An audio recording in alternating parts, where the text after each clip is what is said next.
Hey guys, this is Mel, and I'm back to talk about Legacies, episode 409, titled I Can't Be the One to Stop You, which premiered Thursday, December 16th, 2021 on the CW. Guys, I'm recording roughly a half hour after the episode has ended for me, so huge spoiler alert. If you haven't seen the episode already, please go do so first, and then come back and see what I have to say about the episode. My other video reminders are up on screen. Take a moment to remind yourselves of those.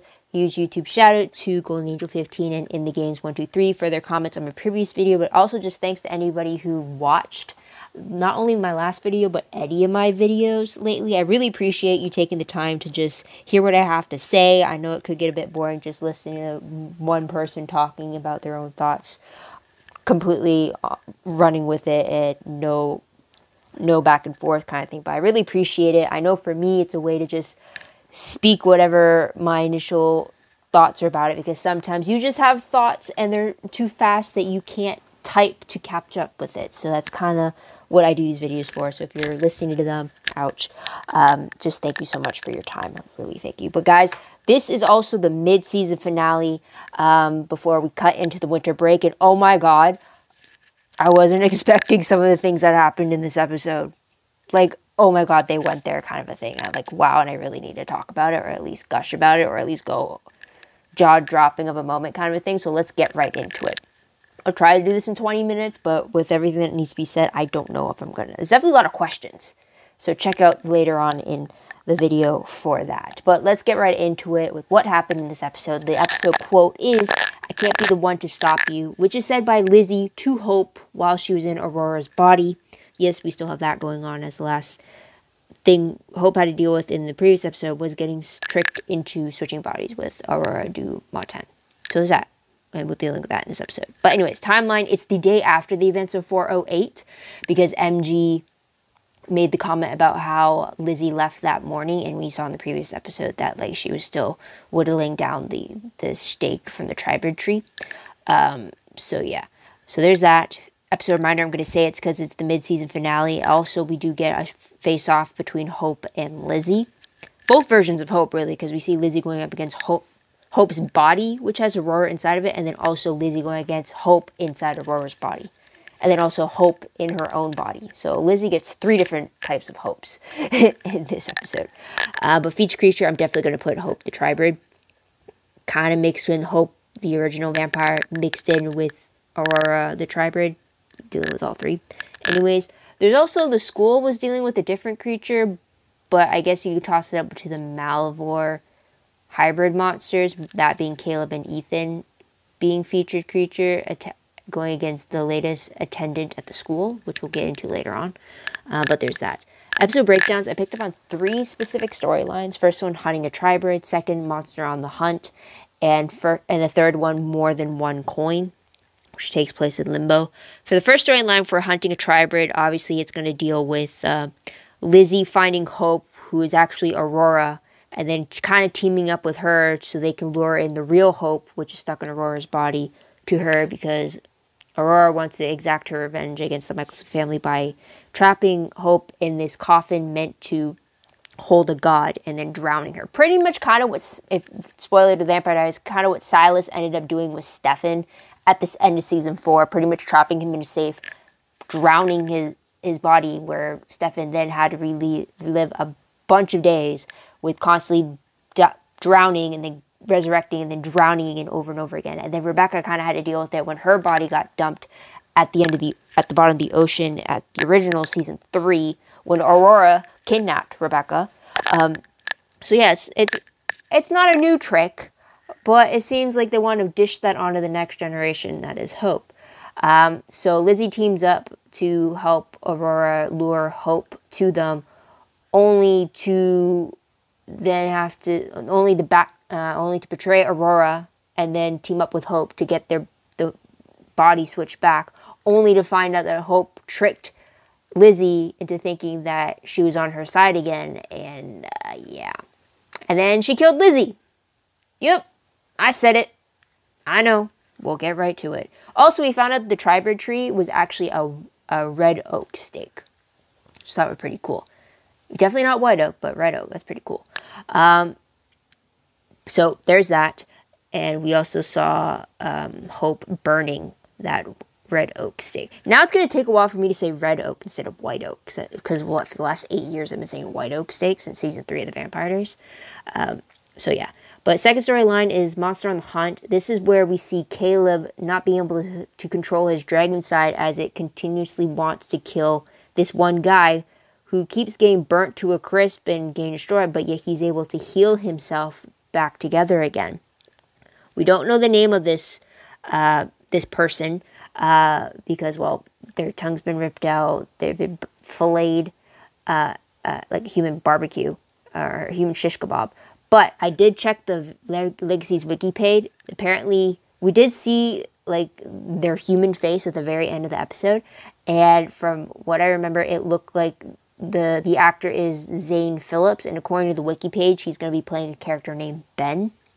But the name isn't dropped in the episode just yet. So according to the episode, he's kind of like burnt to a crisp guy. So there's that. Anyways, Jed takes burnt to a crisp guy back to the school to protect him from Kaleb. Kaleb staked himself in the stomach to kind of give Jed a head start, only to reveal to MG and Cleo when they find him that he needed to restrain himself because something was telling him to kill. And then he told them that it was because of this, why he was targeting this one guy. It's because this one guy kept like flipping switch. And we see that when Ethan gets closer to this guy as he was healing, and Ethan suddenly getting this desire to kill this burnt to a crisp guy, and then poor Jed is acting as bodyguard, and he gets his arm broken by the huge dumbbell that Ethan thrusts into his arm. So there's that. So we don't know. So the guy is completely healed now. We just don't know who or what he is, but he does invoke a strong reaction to the Malivore monster hybrids at the school, which as far as I know is only Kaleb and Ethan at the moment. So there's that.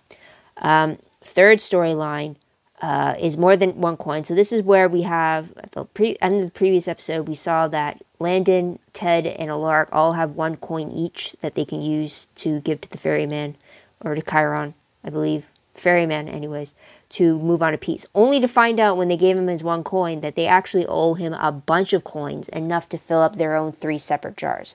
Landon, he has the smallest jar because he's done less evil deeds. But it looks like Alaric and Ted have similar sized jars and they have to get a coin to atone for a lot that they did. So Alaric's trying to find a separate way. Ted's kind of given up because he's talked to 100 souls, lost souls there, and he couldn't help any of them move on. Alaric wants to find another way out of Limbo. And then Landon is just collecting these coins, helping people move forward and finding their own peace. So Landon shares a moment with Ted, saying that he's not leaving Ted behind, essentially. And then Alaric walks in with the Sphinx in hopes that the Sphinx can find another way out for them. So that's something there. Now, the last scene of the episode, we're going back to the first storyline with Hope and Lizzie. As I said, Hope killed Lizzie by snapping her neck. So the last scene shows Lizzie waking up and being hungry, aka she's in transition to be a vampire. And yes, they went there.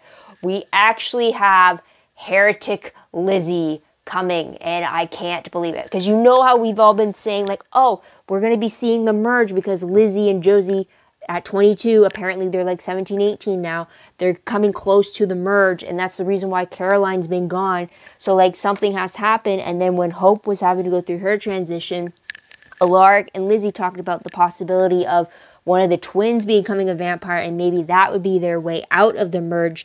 And we had a little bit of it with Sebastian threatening to turn Lizzie into a vampire in season 2, so it's always been a what if moment that were to happen, and they actually went there. Like, they actually went there and turned Lizzie into a vampire. And not only any vampire, a heretic vampire, because she was a siphon. So now Lizzie has full access to magic now, all the time. She doesn't have to cipher from anything because her body will always be ciphering from the vampirism that she now is. Like, that's amazing, completely shocking. I wasn't expecting that to happen. But then I also feel very bad that Lizzie, I'm so happy Lizzie thought to have that backup plan, but I'm so sad that Hope was the one that did it. Because after that speech that Lizzie gave, oh my god, like, we'll talk about that later. But anyways, moving on to characters very quickly. For Ethan, we find out that he actually lied to everybody about where Lizzie's whereabouts were. The fact that she had the Red Oak stake and that's where she left. Pretty much, like I thought in the previous episode, the way that he was answering things made it seem like, oh, he disagreed with Lizzie and then she manipulated his memories. Only to find out in this episode that no, he agreed to do what Lizzie wanted to do and he kept his memories and he kept everything a secret like she asked him to do. And he did it and he told MG and then he told him because the way Lizzie looked at him, he just wanted her to like him back and pick him. And then MG after that told Ethan that he did not deserve to be at the school and told him to get out. Like, wow. Tough things happening in the bromance there. We also get Finch acting as temporary alpha as Jed heals from his broken arm from the looks of it. She also turned down, I guess that's another thing I forgot to mention, was that there was a side storyline of Josie after coming out of the therapy box, realizing she needs to leave the school in order to help Hope. So she kind of also offered Josie offered a bus ticket for Finch to kind of have her come along with. But in the end, Finch declined so that she can step in as the temporary alpha for Jed as he heals. And it seems like her and Josie kind of maybe broke up, or maybe they're on a break, or maybe they're doing the long distance thing. I don't know. But it seems like they're both... They left on mutual terms. They understood why the other had to leave or why the other one had to stay.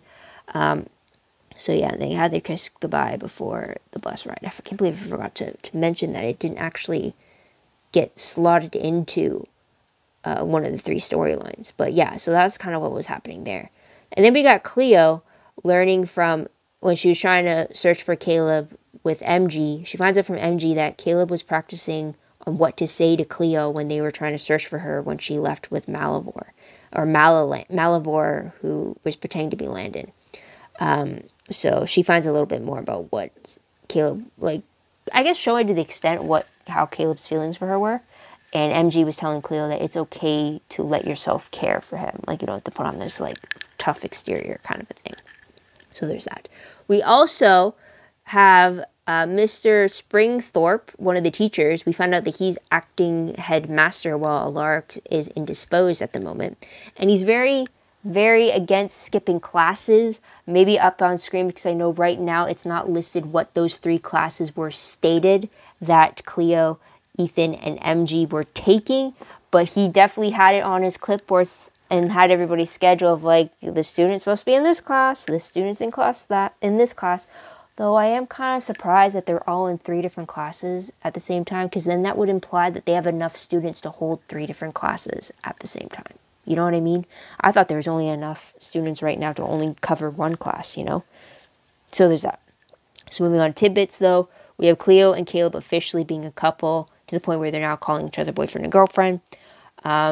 We also have Aurora escaping after she's returned to her original vampire body. And like I said before, 3 courses from the school. I'm just glad we got to see another teacher and someone who's actually keen on the students getting to class and such. Like that, I'm happy for. But let's move on to most shocking moment of the episode. I mean, you gotta pretty much guess what it is. The fact not only did Hope snap Lizzie's neck, because like when Lizzie was baiting Hope, you could kind of get the sense that like she is kind of right. We know that Hope is not going to kill Lizzie because first off, she's one of the main characters aside from Hope. So it's like you can't just get rid of her. But then the moment she did, I was like, oh my god, what did they just do? And also, it was like, what, 20 minutes left of the episode? Hope snapped Lizzie's neck around like 9:40 p.m.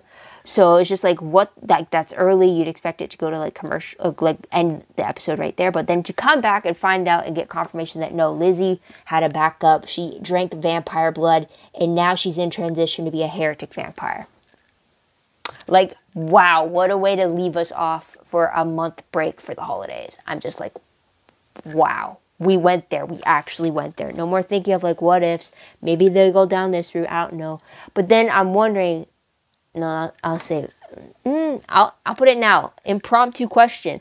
Now that Lizzie is a vampire, would that change like her wanting to date Ethan, because now like Ethan is still technically like human, like mortal, like a human lifespan, where now Lizzie is a vampire with immortality, just like MG, you know. So just saying, would that affect anything? I don't know. So there is that. But let's move on to top 3 favorite moments. My first favorite was actually the confrontation between Lizzie and Hope. Specifically, Lizzie's speech to Hope about how, like, what led to her saying, like, what ultimately led her to say, I can't be the one to stop you. So Lizzie saying, like, how much she hates Hope, how much she hates how she's her friend, how she has all these happy memories of Hope, how she hates that that Hope has been a part of her family, and how she hates how much, like, Hope has gotten her to care about her. I love that full speech, and it definitely makes sense why you would have that scene against Hope's real face, like with the glamour on Aurora's body, and have it be on Hope's face, because it just wouldn't be as impactful if it were to be done with Hope in Aurora's body. I mean, yes, she is still in Aurora's body, but it doesn't look like she's in Aurora's body. So, so if anything, it makes sense why that scene would play out with Danielle in the role of Hope instead of having Rebecca Breeds be in the role of Hope, you know. And just that speech for Lizzie, I was just like, and to have that moment be the moment to turn the humanity switch back on, which we will talk about later. I thought, like, if that was a cool way to have it, because then it was all about the friendship and the love between the two of them, and all the ups and downs the two of them have been through together. And that was such a very cool display, and I had high hopes that was the thing that did it, but we'll talk later that was not the case. Another favorite I had was between Lizzie and Josie. What I'm assuming is when Josie was, like, asleep and unconscious, that's when Lizzie visited her. A part of me actually thought, because at this point Lizzie is dead, her neck is snapped. So if she were to pop up, I thought she'd pop up in Limbo again, and run into Alaric, Landon, and Ted. But the fact that so I'm kind of wondering why she was able to go meet with Josie. I don't know if it's because it was a twin thing, or if it's just because of the vampire blood thing. I don't know. But to have that exchange between the two of them was so very emotional, and you just know it's so heartbreaking, because Josie has no idea that Lizzie is dead. She just knows that something feels wrong. And then for Lizzie, she knew that things were definitely going to change completely now. And in a way, it felt like it served as it could be a goodbye. And it was just like, it was beautifully done between the two of them, but yet it was so heartbreaking to know that, while I was thankful that Lizzie is not dead, it's just like, it's now that chapter. Here are two twins now who won't grow up together, because Lizzie is now eternally stuck as a teenager, you know, while Josie will be able to grow up and grow older and continue forward like a human. So it's just like that exchange and that need for them to reassure each other that they love each other no matter what they do, no matter where they do. And I guess it kind of is the opposite parallel to the situation that Lizzie had to go through in the therapy box, where Josie was the one that turned up to be a vampire. And now in this case, we have Lizzie being the one being the vampire. So, like, it just, wow, blows my mind. And then another favorite I had, which was surprising me, was just the nice moment that we got to see between Landon and Ted. Here we have Ted feeling completely down over the fact that he won't be able to help people move forward, lost souls move forward and gain the coins he needs to get his own peace. And now he thought, for that brief moment when they both got their coins together, how he thought and hoped for a moment that he would actually find his peace. And then to have that level of him confiding into Landon, and then to have Landon just pour half of his coins into Ted's bucket, and then telling him, like we'll do this together. It's just like, I really like Ted more so than I like the necromancer, because Ted seems to be supportive. He's rooting Landon on as if like you'll get out of here, you deserve peace, you'll move forward, kind of a thing. And he's resigned himself to this darkness. And then Landon's like, no, we'll keep doing this. We'll keep forward together. It's just like, it's an unexpected friendship I didn't think I like seeing, but I do. It was definitely a happy surprise there to see. So there's that. Now let's move to top 3 peeved moments. So this is kind of part of the fact that Hope faked having her humanity switch. Like I said, I really love Lizzie's speech, and the idea that that was the moment that forced Hope to have her switch on. Like, on the one hand, it's like, in the moment when you're watching, it's like, yes, please be it, please be it. But then at the same time, it's like, it can't be that.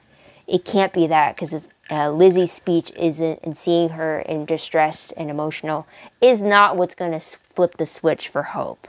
But you kind of you kind of wish for that to be the case, because I definitely don't want the reason her switch goes back on. I don't want it to be because of Landon. I don't want it to be because of that relationship. Too many things keep revolving around that relationship. I'm just like, I'm done with that. So yeah, I'm kind of annoyed that Hope faked it. She was very good at faking it, that's for sure. But yeah, that was just sad. I was just like, really? Because you'd kind of hope with it being the mid-season finale that maybe this would be what would, like, it's one of those episodes where you hope, like, maybe this would be the one that changes things, you know, like, be the one. So now I'm going to guess that the next time I can hope for the episode that she would actually get her humanity switch back on, it's probably going to be one before we go into the March Madness hiatus, if that's a thing. If we're still going with 16 episodes this season, I'm thinking maybe episode 13 might be where we see Hope's humanity get switched back, if not for the finale itself, depending on how many episodes that is. So yeah, there's that.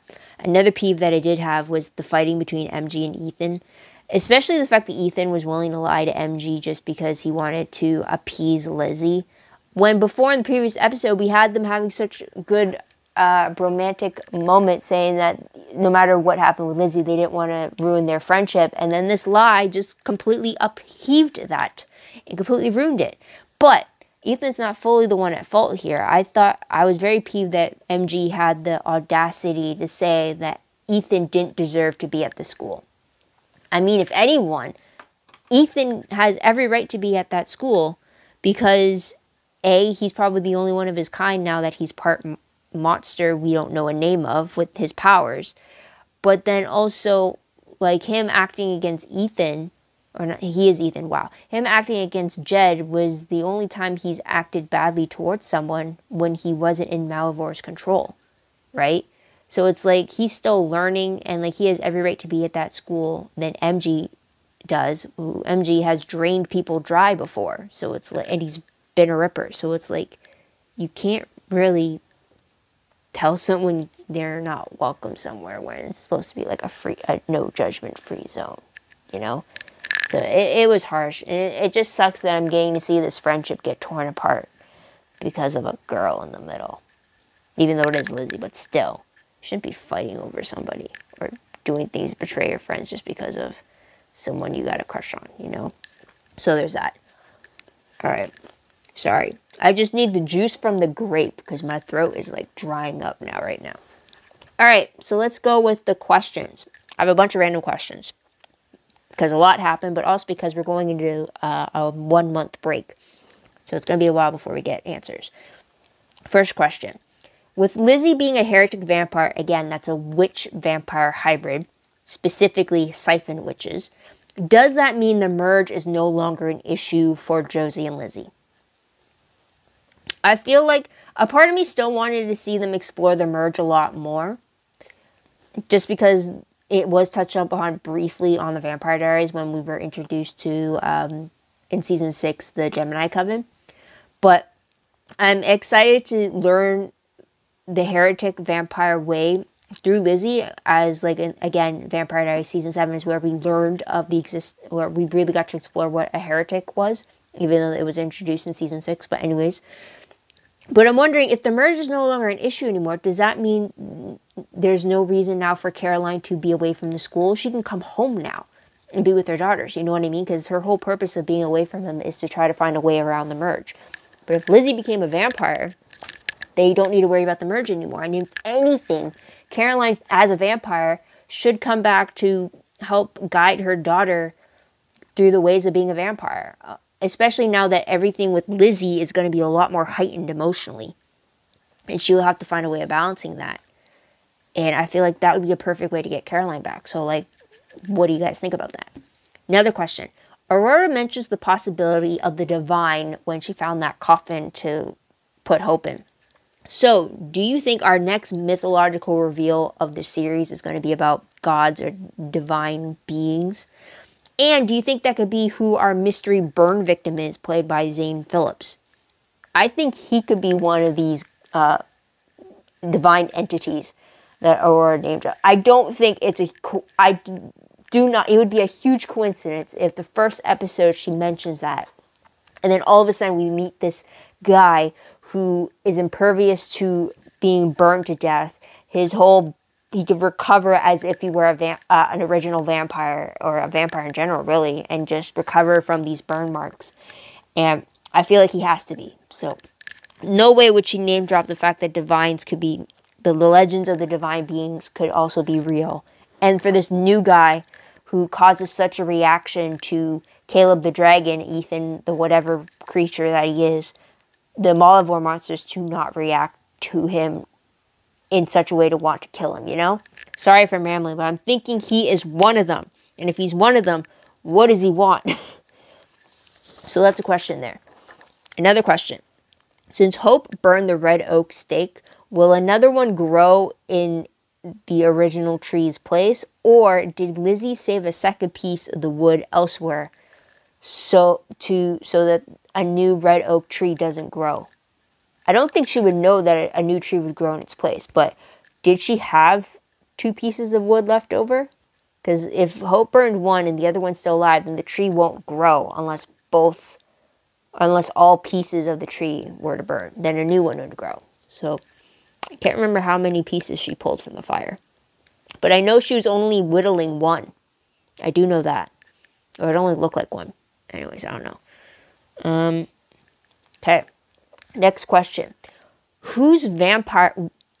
Lizzie had to take vampire blood as her safety precaution, right? So the question is, whose blood did she take? Because if you remember, because it really would make a difference. So if Lizzie took MG's vampire blood, my question now would be, will we have to deal with a sire bond issue between Lizzie and MG due to Lizzie's feelings for MG? Because as you remember, on the Vampire Diaries Season 4, there is a sire bond that was formed between Elena and Damon, because Elena consumed Damon's blood, and Elena, as a human, had feelings for Damon. So when she became a vampire, those feelings were heightened enough to form a sire bond. We got the same way when we saw Damon and Charlotte, where Charlotte had feelings for... Human Charlotte had feelings for Damon the vampire. So when Damon gave Charlotte his blood and she died with it, she created a sire bond with him due to those enhanced emotions. So I'm wondering if Lizzie ended up using MG's blood, and she already has feelings for MG, will we have to deal with the sire bond? Or is it because... Or will Lizzie being a heretic vampire, will that negate any sire bond connection? That'll be a little interesting. I hope there's not a sire bond, because then the reason... In order to get rid of the sire bond, you have to have no emotions. And I do not want to see a Lizzie with no emotions, because that's going to be very dangerous of a vampire as well. But I want that mythology to kind of be hashed out as well too. Because again, this is all different. Now with Lizzie, we're seeing different elements from the Vampire Diaries original show, the mythology from there about becoming a vampire and all the different bonds and stuff. We're now seeing it play out in the next generation. So I kind of want that continuity to stay in place, you know? Okay, next question. Why did the wolf pack at the school need a temporary alpha when Jed is still awake? He just has a broken arm. That's something I don't get. Because, like, I understand why Finch feels like she needs to step up and be that leader for the wolf pack when Jed is out of commission. But Jed's not out of commission. I'd understand if Jed was in a coma and the wolf pack need to look to a leader in his absence. And then, okay, Finch would step up. I'd understand that. But Jed is still awake. He just has a broken arm that he needs to heal. Probably healed in a day or two due to the healing potion that Josie gave him, as well as due to his werewolf healing. But I don't understand why they would need a temporary alpha if their alpha is still awake, right? What kind of logic does that bring? Next question. Is Triad still a thing if the Triad witch and the werewolf are dead and Aurora's the only Tribrid Triad leader left alive. Like, is that a threat anymore? Do we have to worry about that? I don't know. Do we have to worry about any more Triad followers? We also have, what happened to Hope's new Triad wolf pack that she gained from killing the Triad werewolf alpha, right? Questions there. I already mentioned this other one about the burnt crispy guy played by Zane Phillips. My question of him being a god or one of the gods. He's definitely something mythical, and he definitely has to be something that the Malavar monsters are reacting violently enough that they want him dead. But if he's a god, what kind of god? And then that puts in the question of, like, where do they fit into the bigger Vampire Diaries mythology that has been expanding between the 3 shows? Like, I love that stuff. Like, expand it some more, but then, like, how would it make sense so that you don't contradict yourself from before? So that's something.